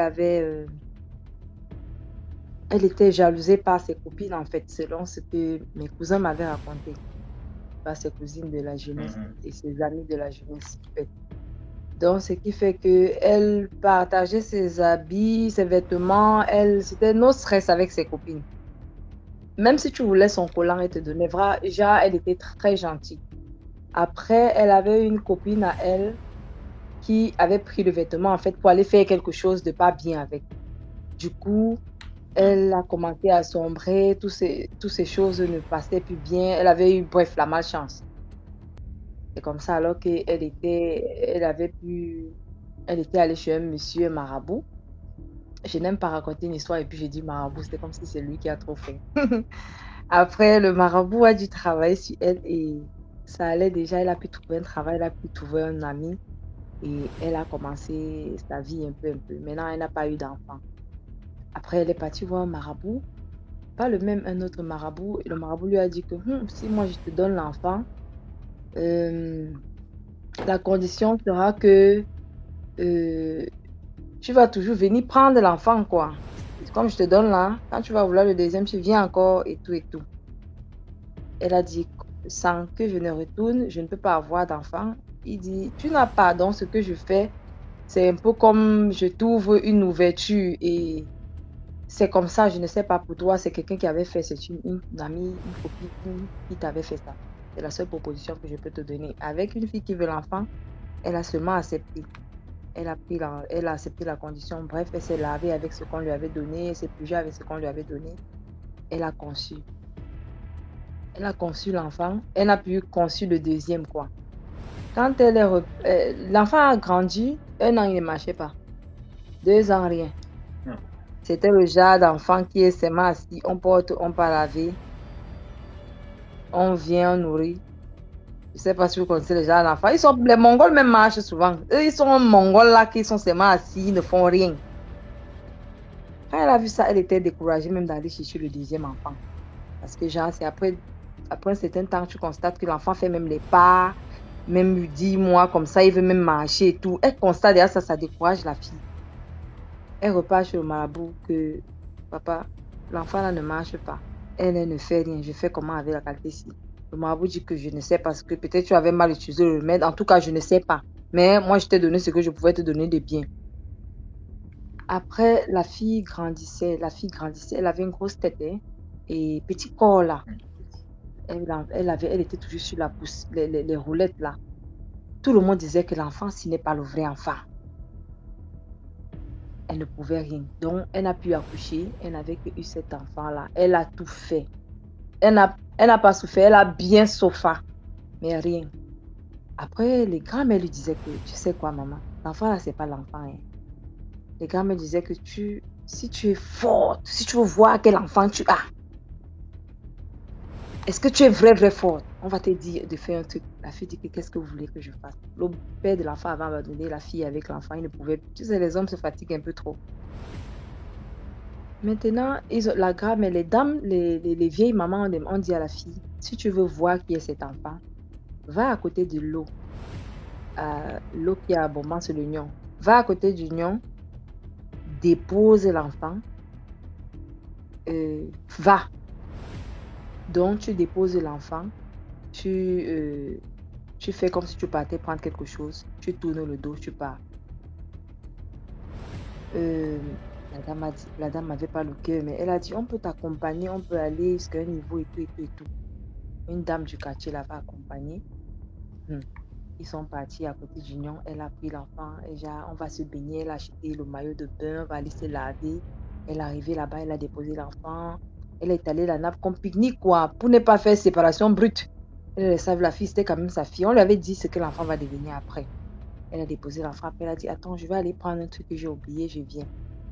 Elle est un peu partie, ils se sont cachés loin, ils ont regardé l'enfant. Elle a fait 30 minutes, 1 heure. l'enfant tournait quand même la tête gauche à droite pour voir où la mère est, rien. Après quelque chose comme 2h30, 3h de temps, il n'y avait personne. Elle a commencé à se transformer, redevenir un gros serpent entré dans l'autre partie et quelqu'un. Jusqu'aujourd'hui. Et quand elle est partie comme ça, là, elle a laissé, les grands-mamans l'ont dit, tu as vu, on t'avait dit. Parce que, je sais pas, c'est comme si les grandes-mères ont souvent le flair. Et généralement, on a constaté que les enfants qui sont souvent là, ils ne parlent pas, les mauvais enfants donnés par les marabouts là. Donc, c'est comme ça qu'elle était partie. Comme elle est partie là, la femme est restée accouchée derrière, sans avoir encore vu un marabout. Et tout simplement comme ça, elle avait conçu. Donc, l'enfant là était même déjà venu. En fait, le marabout avait dit que quand tu vas vouloir venir, quand tu vas vouloir encore notre enfant, tu viens. Ce n'était pas ça parce qu'il savait qu'avec le premier, elle ne pouvait plus prendre l'autre. Donc, celle que le marabout avait donnée avait bloqué l'accouchement de la femme. C'est comme ça, donc, quand la fille, c'était une fille, elle avait 23 ans déjà. Hein, elle avait déjà 23 ans. Elle s'est transformée. En gros, ses parents, elle est partie. Derrière, la dame a pu concevoir. Et elle avait eu 3 enfants après la fille. C'est comme ça que l'histoire était finie. C'est une histoire abominable. Un blanc, c'est juste pour vous dire que ceux qui disent que les blancs là, ils ne sont pas doucement là. Eux-mêmes, ils sont sortis. Il y avait un monsieur à Bomba, on l'appelait Babari. Je me permets de donner le nom parce qu'on nous a trop effrayés quand on était petits avec. Genre, si tu es dans le noir, on te dit, tu es l'enfant de Babari, tu vas seulement sauter dans le noir. C'était un blanc qui était à Bomba, c'était un blanc, il avait un peu d'argent. Après, il était un peu dans les trucs du mystisme, là, les mystiques et tout et tout. Après un temps, il est décédé. Quand il est décédé, on a dallé la tombe et tout, on l'avait enterré même à Bomba. Il sortait souvent, il lançait dans son bureau travailler la nuit. Donc, on le voyait toujours, il partait toujours déranger les gens. Soit il va sortir comme ça, il part en boîte. Les filles disent que j'ai vu Babari. Soit il va descendre dans sa voiture, il va venir avec une voiture, vous êtes en route, il vous suit. Bref, il dérangeait et les gens se plaignaient que j'ai revu le blanc qu'on dit qu'il est mort. Donc, il sortait seulement pour faire ce qui n'est pas bien. Il sortait seulement pour faire le mal aux filles. Soit s'il vient et que tu avais fait un prêt d'argent et que tu n'as pas remboursé, il vient, il te demande que je suis là, viens me donner mon argent. Donc, il venait toujours pour faire des trucs qui n'étaient pas bien. Et du coup, ça avait dérangé les gens, les habitants à Bomban, c'était à Bomban. On avait appelé un prêtre. On est parti sceller sa tombe. On a prié, on a mis des chaînes. Depuis le temps, il n'était plus sorti déranger les gens. Donc, on peut dire que même les blancs là, ils sont dedans. Hein. Il arrive qu'il peut y avoir souvent des jalousies entre frères et sœurs, des rivalités entre frères et sœurs. J'interpelle aussi les parents qui ont souvent beaucoup d'enfants, par exemple, peut-être 4 ou 6 aussi, ou 3 ou 4. On a tendance, surtout en Afrique, à critiquer ou à tout en dire à un de nos enfants qui peut-être qui ne travaille pas bien à l'école, en exposant l'enfant, en disant « Ah, tu sais, parmi les enfants, tu sais, j'ai tel enfant qui travaille bien à l'école, par contre l'autre, il ne vaut rien, il fait ceci, il est comme ceci, il est comme cela. » Le problème est que si dans la famille, il y a des personnes qui sont dans le mystique, qui font des choses qui ne sont pas bien, ils en profitent. C'est comme si tu vendais ton enfant, l'âme de ton enfant sans le vouloir, sans faire attention.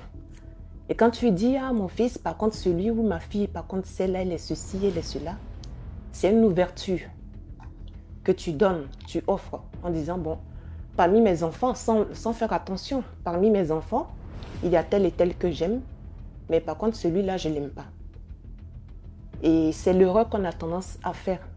C'est très important de protéger la vie de nos enfants et de ne pas de ne pas comparaître. De ne pas dire oui, celui-là est ceci, celui-là est cela. C'est vrai que souvent il faut critiquer, mais souvent il ne faut pas aller très loin. Et cette dernière-là, elle a vécu ça. Elle a été critiquée par son père par rapport à son attitude. Souvent qu'un enfant est souvent têtu. Et il y a la sœur de son père qui vient un jour comme ça, sans prévenir. Pourtant, la capitale, c'est quand même loin de l'endroit où ils habitent. Ça valait au moins de 6 heures ou 7 heures de route. Sans prévenir quelqu'un, elle débarque, elle arrive. Donc, tout le monde pensait qu'elle était venue voir le papa, tout ça. Donc, tout le monde était content de voir la tata, tout ça. Sauf que la tante avait déjà d'autres choses dans la tête. Et elle a dit, ah, par contre, bon, moi, je suis de passage, hein, mais comme je dois rentrer sur la capitale, je vais prendre, je vais dire le nom, je vais dire notre nom pour protéger. Je vais prendre Natacha. Voilà, je vais prendre ta fille Natacha et pour m'accompagner, pour partir avec moi, pour passer ses vacances chez moi. Comme ça. Pourtant, on sait que Natacha, elle est la têtue. Elle est souvent un peu difficile. Elle aime beaucoup souvent se battre. Quand elle a quelque chose à dire, elle dit.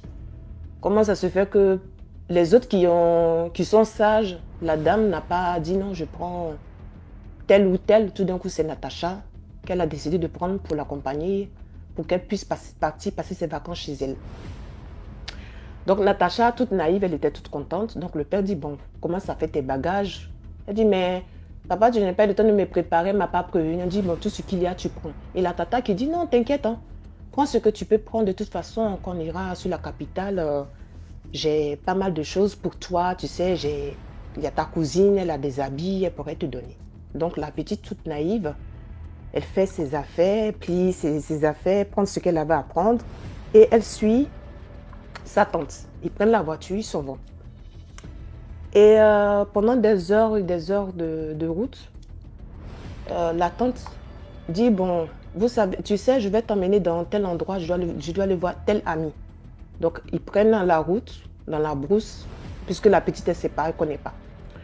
Et ils arrivent dans un endroit où il y a une seule case et puis il y a quelques personnes, vous voyez, dans les villages un peu reculés. Et elle descend de la voiture et la dame présente la petite à des messieurs. Et elle dit, dans leur dialecte, c'est la fille de mon frère qui est là. Donc la petite, elle ne sait pas. Le monsieur la regarde, il vient, il donne la main à la petite. Il dit, salue-moi. La petite salue le monsieur. Et puis il dit, bon, tu t'assois ici, j'arrive. Donc ils sont partis parler pendant un bon moment. Ils ont regardé la petite, ils ont attrapé une poule avec ses confrères.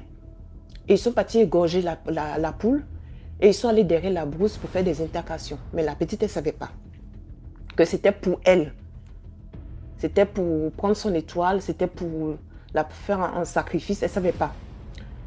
Et quand ils ont fini de faire tout ça, après la tante, ils ont fini de faire les sacrifices, la tante dit, bon d'accord, on doit aller maintenant sur la capitale. Ils vont sur la capitale et la tante, elle aimait un monsieur, dans le passé, elle aimait un monsieur et ils avaient du mal à faire le mariage. Et un jour, bon bizarrement, elle et le monsieur, ils habitaient ensemble. Et finalement, une nuit, vers 4 h du matin, on réveille la petite. Et on lui dit, bon, tu dois accompagner le tonton à quelque part. Et la petite, elle ne sait pas. Pourtant, la dame, elle a ses enfants. Hein. Elle a ses enfants. Elle pouvait réveiller son fils ou sa fille pour partir avec le monsieur. Mais ils ont préféré prendre Natacha pour que Natacha parte avec le monsieur. Donc Natacha, toute naïve, elle ne sait pas où le monsieur l'emmène. Et on l'emmène dans un commissariat de la place pour faire un papier.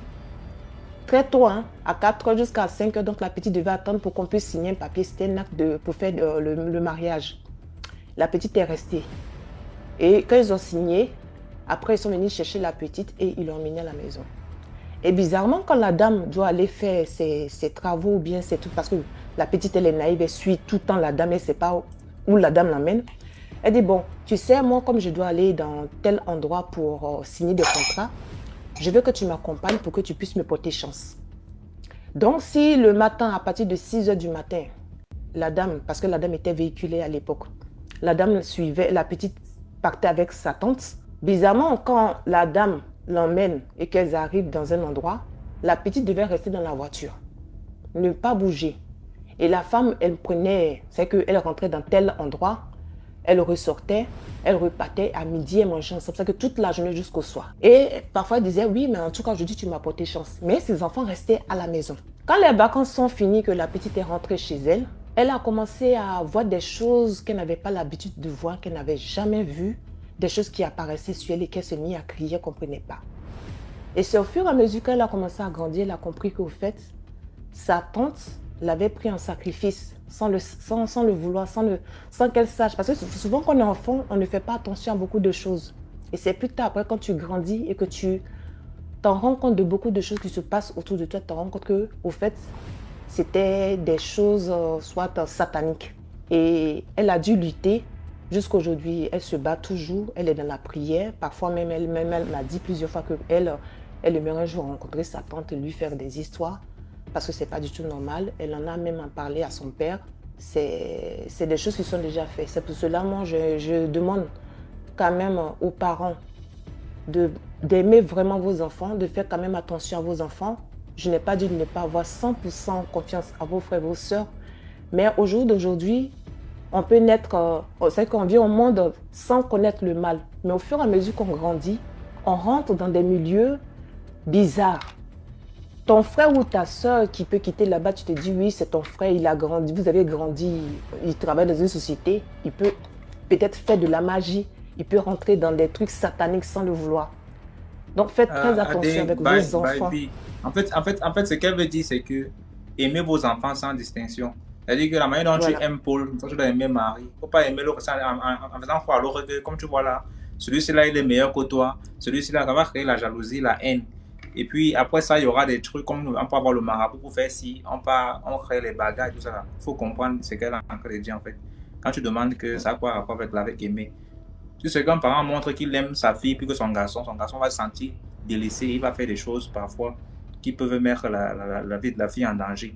Donc c'est ça qu'elle a en train de dire. C'est très important ce que je veux dire. Peut-être il y a des gens qui ne comprennent pas, mais je veux vous essayer de faire comprendre que quand vous avez après des enfants, parmi vos enfants, il y a d'autres qui peuvent avoir un esprit difficile, être têtu à l'école. Et souvent, vous avez tendance à dire devant tout le monde, « Ah, mais j'ai tel enfant, il est têtu. J'ai tel enfant, il est ceci. J'ai tel enfant, il ne travaille pas bien à l'école. » Je n'ai pas dit que ce n'est pas bien de critiquer, mais souvent, faites attention. En fait, non, ils ont compris. Ils ont compris. Donc, voilà. Merci beaucoup à Alice pour l'histoire. Merci, on va prendre une autre personne. C'est gentil. D'accord. De partager cette expérience. Au revoir.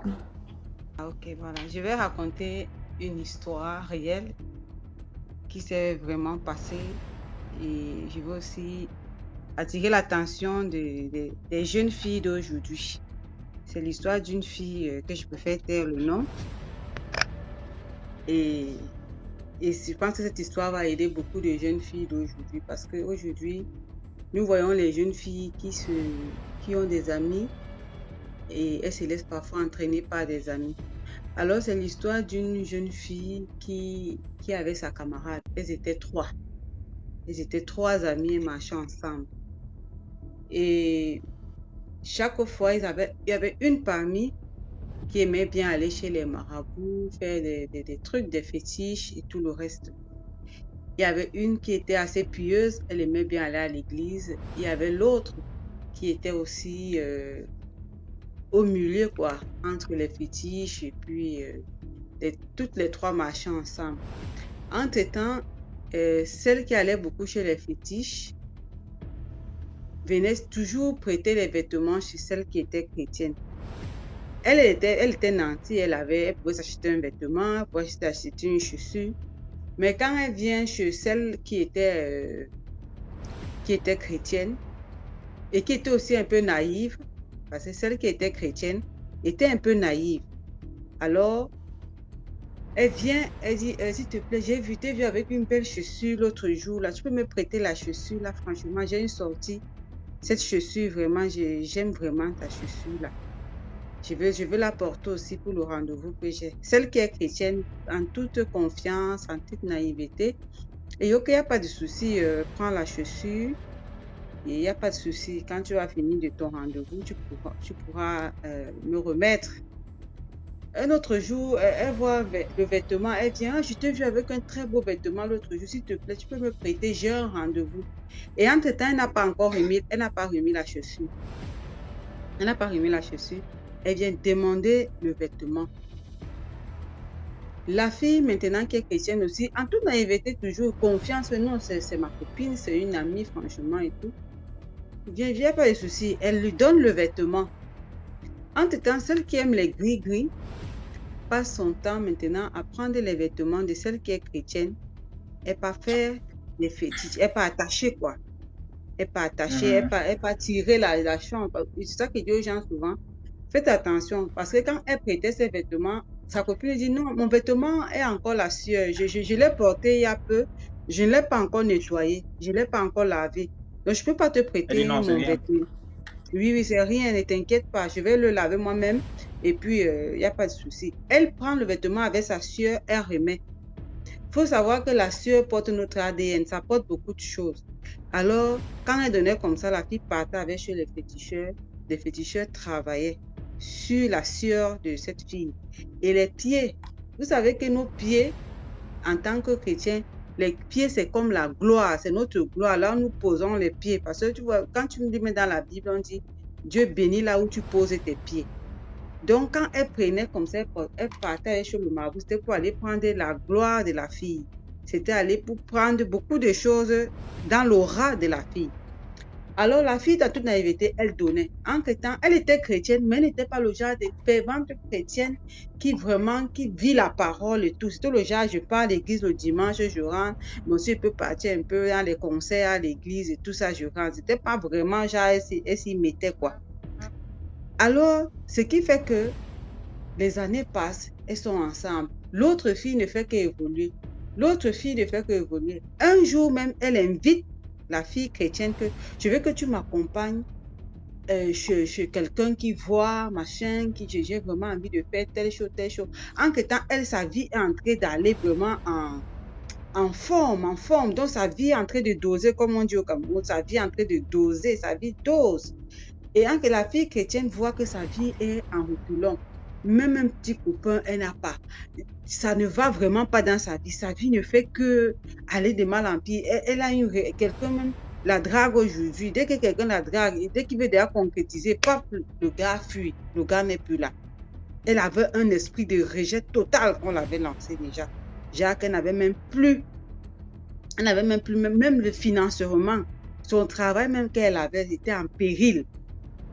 Elle perd même son travail. Là, elle se retrouve. Je vais faire comment? Je n'ai plus de travail, je dois louer. Elle louait. Elle vivait une vie, elle louait sa chambre et tout. En étant sa copine, elle dit que comme elle a vu que sa copine est dans un mauvais état. Son marabout là lui a dit que donc tu vois là maintenant, c'est là où tu veux maintenant arracher l'étoile de cette fille. Le moment est venu pour que tu arraches l'étoile de cette fille. Donc là où tu es là maintenant, attends, parce qu'elle est dans les difficultés. Elle invite d'abord la fille, oh, allons manger au restaurant, c'est comment? Oh, la fille dit, c'est grave, je ne comprends plus ce qui se passe, ma soeur. Je ne comprends même plus. Et en quel temps, elle fait des petits plans, elle dit à la celle qui est chrétienne, mais tu pries, non? Tu vas prier, non? Tu vas à l'église, non? Il faut prier, non? C'est là où donc alors la fille dit, tu me dis quoi? Oh, accompagne-moi quelque part là, je vais aller voir quelque chose comme ça. C'est là où la fille dit, elle veut partir, quelque chose la retient. Mais elle appelle plutôt maintenant une autre fille parce que la fille chrétienne, le Saint-Esprit a touché la fille malgré tout. Ça difficulté que non. Moi, même si ma vie est difficile pour moi, je ne vais pas mettre mes pieds chez un marabout. J'avais décidé dans ma vie que je ne vais pas mettre mes pieds chez un marabout. Même si tout est difficile, je ne veux pas. Vraiment, je suis désolée, je ne suis pas dans ça. C'est donc comme ça que la fille dessus, elle part donc appeler une autre fille avec qui elle parlait chez le marabout. Arrivé là-bas chez le marabout, là, il part te faire un certain cérémonial là-bas chez le marabout. Et comme la fille était une amitié à trois, et comme la troisième, alors, elle ne s'est pas retenue. Elle dit quelques jours après, elle rencontre la chrétienne. Elle dit à la chrétienne que, ouais, maman, je dis que je suis partie à tel endroit avec tel là. Je dis que c'est comme si j'étais hypnotisée. Quand je suis arrivée là-bas, de tout ce qu'on me disait seulement de faire, je faisais. Oh, on a fait tel cercle comme ça, on a mis l'encre devant, on m'a mis derrière, on a dessiné un petit croix sur ma main, on a dessiné une croix avec des trucs sur ma main.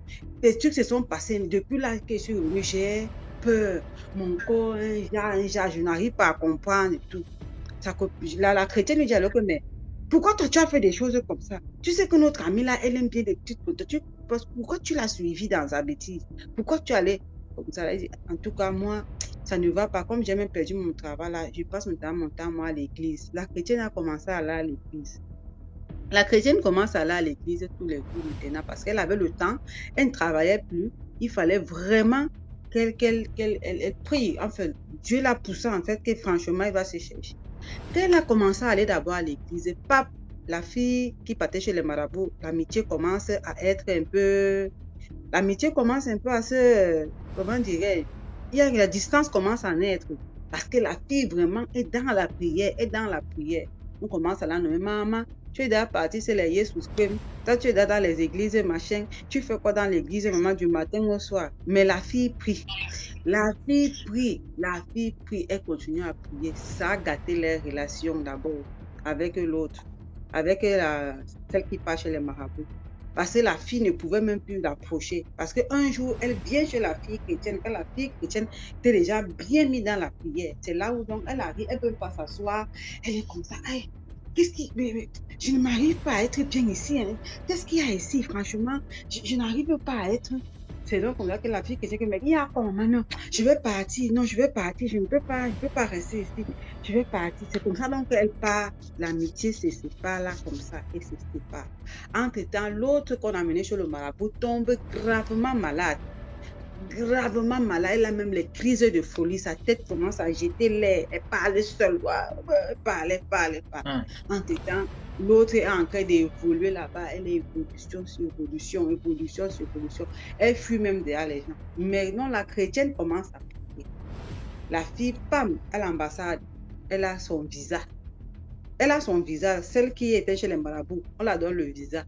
La fille donc qui prie est à l'église en train de prier. Il y a une forte prière de délivrance qui commence là-bas à l'église.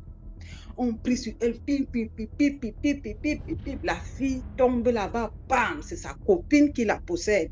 La copine qui a amené son nom chez le marabout. Je ne la laisse pas.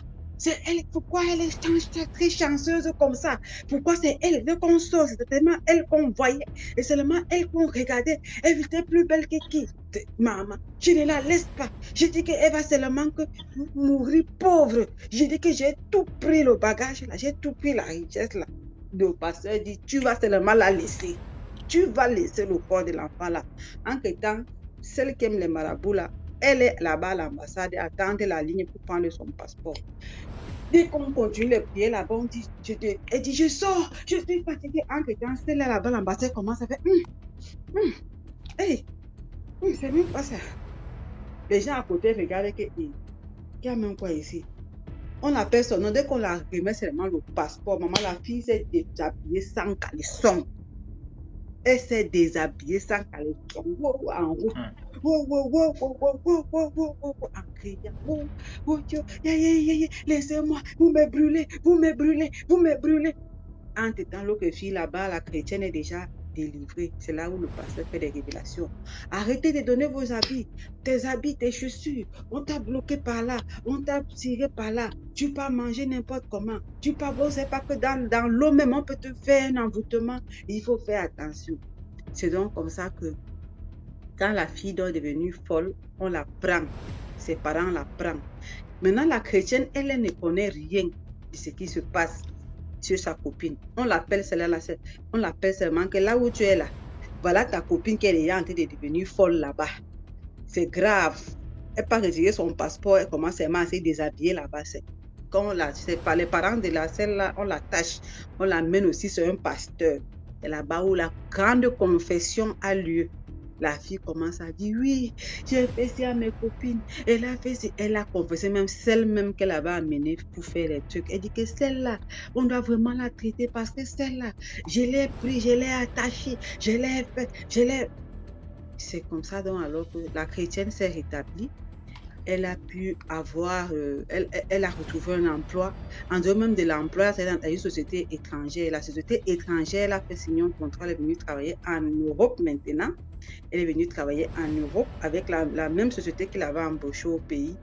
Et sa copine là maintenant, elle est déjà trop chrétienne même aujourd'hui, elle est à l'église, elle prie et tout. Mais ça a fragilisé leur relation et tout. La chrétienne continue toujours. Et celle qui était dommage n'a pas survécu, elle est décédée. Celle qu'on avait amenée faire les trucs, les changements d'étoiles là.